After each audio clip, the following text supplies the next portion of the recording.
Elon Musk, যিনি এখন অনেকের মোটিভেশন হয়ে দাঁড়িয়েছে, যার মোট সম্পত্তি বর্তমানে $213 বিলিয়ন, যার তত্ত্বাবধানে কর্মসংস্থান গড়ে উঠেছে, নিয়োগ পেয়েছে হাজারো শ্রমিক, যার তত্ত্বাবধানে গুরুত্বপূর্ণ অ্যাপ্লিকেশন তৈরি হয়েছে, যার কাছ থেকে নাসা নামক সংস্থাও রকেট কিনে নিয়ে যায়, তিনি ইলন মাস্ক।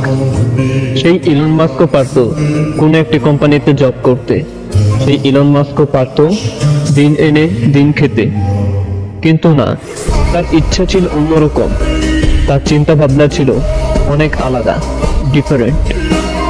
তার একটি সঠিক সিদ্ধান্ত আজ তাকে অনেক উচ্চতায় নিয়ে গেছে, তাকে এনে দিয়েছে এক অবিশ্বাস্য সফলতা।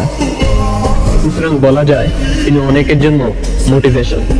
সুতরাং আপনারাও ভাবুন, চিন্তা করুন, আপনার একটি সঠিক সিদ্ধান্ত আপনাকে এনে দিতে পারে একটি অবিশ্বাস্য সফলতা।